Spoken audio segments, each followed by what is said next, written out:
Ladies and gentlemen, thank you for standing by, and welcome to the NASCAR CAM video teleconference. At this time, all participants are in a listen-only mode. In a few minutes, we will conduct a question-and-answer session. Instructions on procedure will be given at that time. As a reminder, this conference is being recorded. I would now like to turn the conference over to our host, NASCAR's Herb Branham. Herb, go ahead.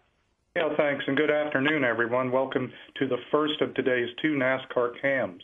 For this first one, we're joined by NASCAR President Mike Helton. He's going to open up with a brief announcement before taking some questions from the media. Mike, it's all yours. Thanks, Herb. And good afternoon, everyone. Revisit just a minute on the incident between the 99 and the 12 car. Following that incident, we asked the driver of the 99 to visit us in the hauler, and we made it very clear to him that these actions were not acceptable and did go beyond what we said back in January about putting the driving back in the hands of the drivers, and believe the driver of the 99 understands our position at this point. I also want to say that it's important for all of us to step back and separate the issue of what happened with the 99 and the 12 on the racetrack and the fact that the 12 car went airborne. We've not seen a car get airborne much on a mile-and-a-half racetrack, and that's something that is very important to us and that we're going to study very closely and figure out things that we can do to help prevent this very quickly in the future.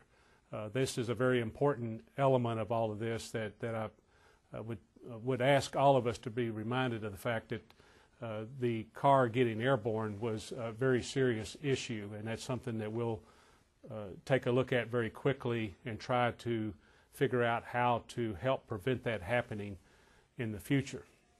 But as a reminder, once the incident occurred, we did react immediately, parking the 99 car for the remainder of the race and did not allow him to continue the event. Sunday evening, all day Monday, and this morning, we had several conversations internally as well with the stakeholders in this situation, including car owners Roger Penske and Jack Roush. As a result of these discussions, we have reached the conclusion that Carl will also be put on probation for the next 3 NASCAR Sprint Cup races, and Carl's aware of what that means. Based on the conversations with Roger Penske and Jack, we also plan to meet with both drivers and both owners to get this matter resolved between the two drivers, clean the slate, if you will, so that they can both go back to some hard, competitive, side-by-side racing that is NASCAR. Herb? Okay, Mike.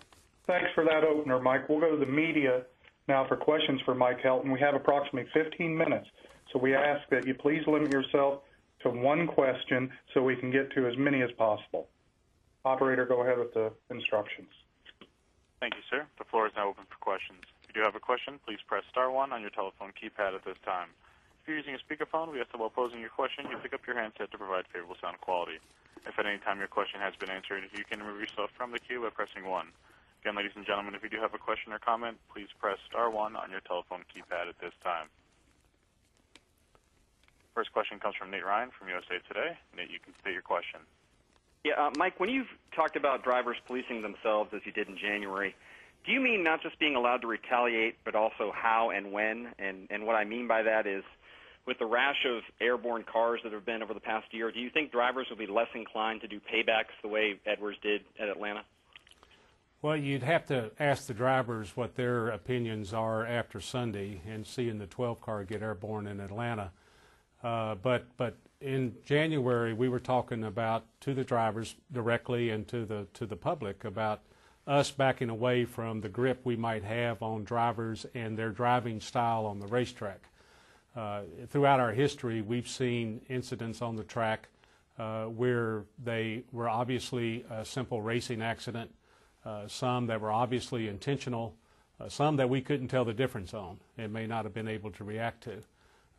But the clear message I think we sent in January is that we were willing to put more responsibility in the hands of the driver. But there is a line you can cross, and we'll step in to maintain law and order when we think that line's crossed. Okay, sir, and our next question comes from Bob Pockers from SceneDaily.com. Bob, you can state your question.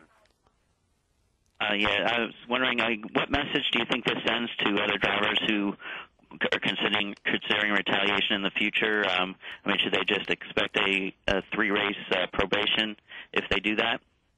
Well, I think, first of all, I'll go back to the fact that we parked Carl as soon as the incident occurred for the balance of the event.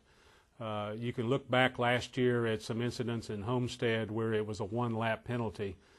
So the immediate reaction from NASCAR was parking the car for the balance of the event. And that in and of its own could be a serious reaction from us, I think.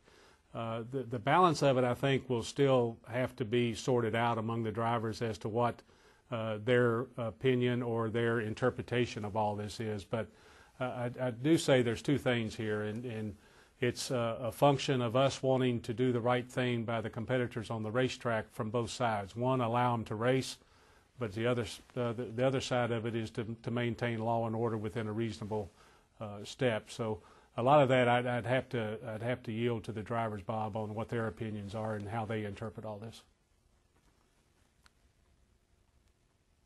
And our next question comes from Marty Smith from ESPN. Marty, you can state your question. Mike, good afternoon. If the 12 car doesn't get turned around backwards and airborne, are we even having this conversation? Well, I think I'd ask you all that question and put it back in your hands. Obviously, the 12 car getting airborne to us is a much more serious topic right now.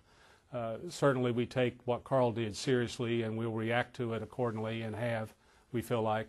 But the bigger topic is the 12 car getting airborne at a 1.5 mile track, which we typically don't see. It's been years since we've seen that. So a lot of our effort yesterday, today, and until we find resolve to it is figuring out how that happened, why it happened, and what we can do to prevent it from happening in the future.